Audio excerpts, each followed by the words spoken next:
2019년 5월 1일 영국에서 전해진 충격 뉴스. 1970년대에서 80년대 영국에서 발생한 수혈 감염 스캔들을 재조사하겠다는 내용이었습니다. 근데 완전 옛날 일인데 이걸 뭐하러 또 다시 조사를 하는 거예요? 무려 10에서 40년 전 일이죠. 1970년대 영국의 국민보건서비스에서는 미국으로부터 혈우병 치료제 팩터 8을 수입했는데요. 그런데 어느 날 한 혈우병 환자가 경미한 사고로 병원에 가게 됐는데 이때 검사 결과 HIV 바이러스 양성 반응이 나왔습니다. 뒤이어 영국 전역의 혈우병 환자 중 약 2만 5천여 명이 에이즈의 원인으로 지목된 HIV 바이러스 양성 판정을 받게 됐습니다. 이 중 무려 2,400명 이상이 목숨을 잃게 됐다고 합니다. 이게 저 시대에는 치료법도 더 없었잖아요. 저 시대는 그냥 죽음 선거죠. 자, 이 모든 비극의 시작은 바로 팩터 8 때문이었습니다. 팩터 8을 제조할 때 사람의 혈액 속 혈장을 채취해서 제조를 하게 되는데요.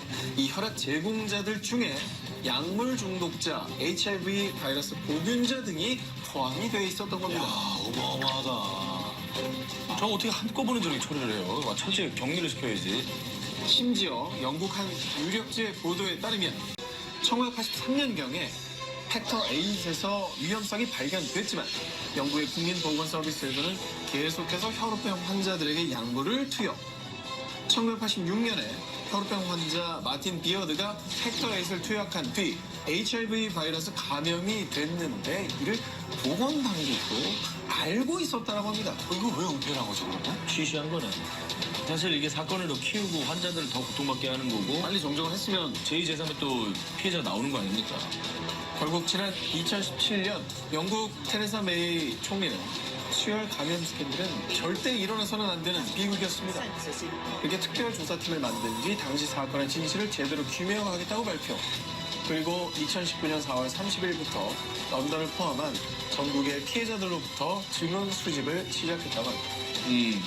제대로 된 조사가 이루어질 바랍니다. 자, 다음 소식입니다. 2019년 2월 평천병력 같은 악재가 일어났습니다.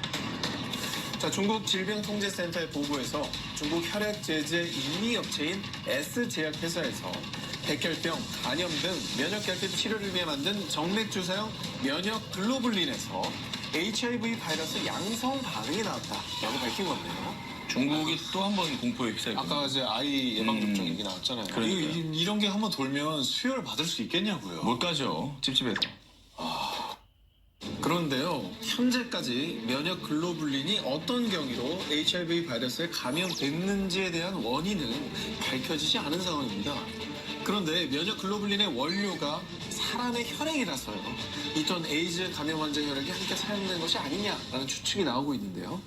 그런데 현재 문제는 이미 문제가 발견된 면역 글로불린이 작년 10월 상하이 식약국의 허가를 받은 뒤 무려 12,000여 병이 생산, 유통이 됐다는 겁니다. 유통이 됐대요 이미. 이미 수중에 돌고 있는 거죠.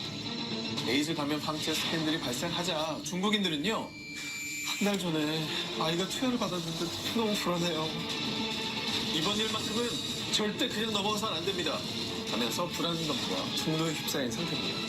그런데 상하이 질병통제센터에서는 제조시 3단계 비활성화 과정을 거치면서 에이즈 바이러스가 살아있을 수가 없습니다. 안심하세요. 라고 발표했다고 하는데요.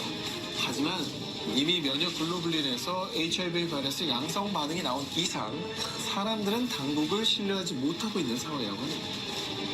저런 말까지 해서 오히려 더 신뢰를 못하게 만든 거네요. 그렇죠.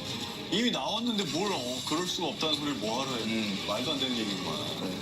자, 국민들이 국가에 대한 신뢰를 완전히 저버리기 전에 하루빨리 진실이 규명되고 안전하게 처리되길 바랍니다.